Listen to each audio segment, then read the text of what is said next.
পশ্চিমবাংলায় তো অনুপ্রবেশ হয়, এটা তো অস্বীকার করার কোনো জায়গা নেই।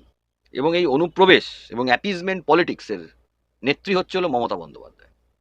ওনার জন্যই আজকে তো এই ঘটনা পশ্চিমবাংলায় ঘটছে। এটা তো কিছু ভুল কথা বলেননি, এবং এটা সঠিক কথা। পশ্চিমবাংলাতে বাইরের দেশ থেকে লোকজনের ইনফিল্ট্রেশনটা একটা জায়গায় হয়ে গেছে, এবং এরা ফলস ভোটার কার্ড, আধার কার্ড, এইখানকার সরকারের মদতে, তৃণমূল সরকারের মদতে এরা এগুলো বানিয়ে ভারতবর্ষের মধ্যে ঢুকে পড়ছে।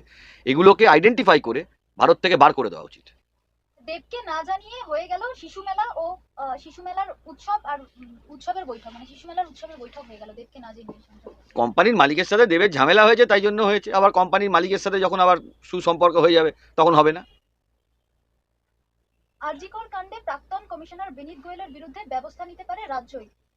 যে আইপিএস অফিসার যে রাজ্যে কর্মরত সেই রাজ্যের সরকারই তার বিরুদ্ধে শৃঙ্খলা ভঙ্গের দায়ে পদক্ষেপ করতে পারে। যদি রাজ্য সরকার কোনো পদক্ষেপ না নেয় সেক্ষেত্রে কেন্দ্রীয় স্বরাষ্ট্রমন্ত্রীর কাছে অভিযোগ করা হবে, হাইকোর্টে জানালো কেন্দ্রীয় সরকার। রাজ্য সরকার বেসিক্যালি এ রাজ্যের পুলিশগুলো হচ্ছে হলো তৃণমূল কংগ্রেসের অঙ্গুলি হিলনে চলে। এ রাজ্যে যতদিন ক্ষমতায় থাকবে, ল অ্যান্ড অর্ডারটা যেহেতু state subject as per constitution, সেই জন্য এখানে দাদাগিরিটা দেখায়। যদি পশ্চিমবাংলাটা দিল্লির মতন রাজ্য হয়ে যায়, যে ইউনিয়ন টেরিটরি, চিফ মিনিস্টারের হাত থেকে যদি এই স্টেট পুলিশের পাওয়ারটা বেরিয়ে যায় সংবিধান সংশোধন করে, এটা খুব প্রয়োজন। বিশেষ করে পশ্চিমবাংলার ক্ষেত্রে ইনফিল্ট্রেশন এত হচ্ছে এইগুলোর জন্য। কারা ঢুকে আছে বোঝা যাচ্ছে না, কারণ লোকাল পুলিশ তার সহায়তা করছে না। এটা যদি বেরিয়ে যায় তাহলে এই সরকারটাই আর থাকবে না।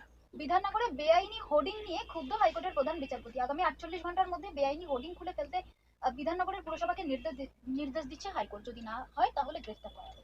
সারা পশ্চিমবাংলায় গায়ের জোরে তৃণমূলের লোকজন সবই বেআইনি, সব জায়গাকে বেআইনিভাবে দখল করে রেখেছে, হোর্ডিংও তার একটা বড় পার্ট।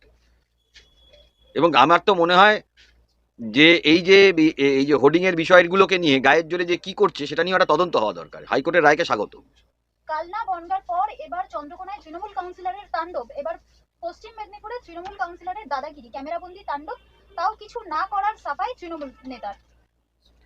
তৃণমূল সবসময় তাণ্ডবই করে গেছে। আপনি দেখুন 2021-এর নির্বাচনের পরে কত মানুষকে খুন করেছে, তৃণমূলই করেছে।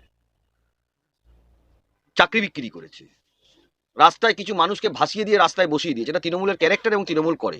মানুষের সঙ্গে কাছে আবেদন করব, সবাই মিলে আমরা নবান্নতে দাবি করব যে মুখ্যমন্ত্রীর পদত্যাগ। এটা না হলে পশ্চিমবাংলা বদলানো যাবে না। তৃণমূলের একাংশ বলছে যে অভিষেক ব্যানার্জিকে উপমুখ্যমন্ত্রী পদে দেখতে চাইছে। এখানে কি তার দলেরই মমতাকে কি মমতার কি অক্ষমতার প্রকাশ করছে তারা? দেখুন, এই দলে তো সবাই যে যা নিজের আখের গোছাতে চায়, আখের গোছাতে চাইছে। যদি কোনো সময় অভিষেক বন্দ্যোপাধ্যায় উপমুখ্যমন্ত্রী বা মুখ্যমন্ত্রী হন, সেটা পশ্চিমবাংলার কালা দিবস হবে। সেটা পশ্চিমবাংলার কালা দিবস হবে আমার মতে।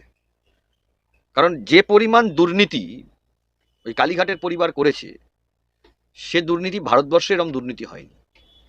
যদি বসাতে চায়, কারণ যে যার এখানে আখের গোছাতে চাইছে, কালীঘাটের পরিবারে যত লোকজন আছে যে যার পারছে আখের গুছিয়ে নেবে। এই করার জন্যই তো তারা গায়ের জোরে থ্রেট দিয়ে, নাহলে একটা লোককে ধরুন পঞ্চায়েত নির্বাচনে ক্যান্ডিডেট দিতে দেবে না কেন? ভোট হয়, পোলিং এজেন্ট বসাতে দেবে না কেন? এগুলো কেন হয়? কারণ গায়ের জোরে সরকার পরিচালনা করবে। নেতারা এক নয় একাধিকবার সেই লটারির ফার্স্ট প্রাইজ পাচ্ছে। ডিআর লটারির ক্ষেত্রে অনেক নেতারাই বলেছেন, পশ্চিমবাংলার অনেকে বলেছেন যে এই লটারির ক্ষেত্রে সিবিআই এবং ইডির তদন্ত করে দেখা উচিত, এবং এই লটারির ক্ষেত্রে মূলত কালীঘাটে ভাইপো এবং পিসি তাদের কি ভূমিকা আছে সেটাকে তদন্ত করে দেখা উচিত বলে আমি মনে করি। কারণ পশ্চিমবাংলার সাধারণ জনগণকে বা অল্প বয়সী যুব সমাজকে ধ্বংসের দিকে ঠেলে দিচ্ছে এই পরিবার।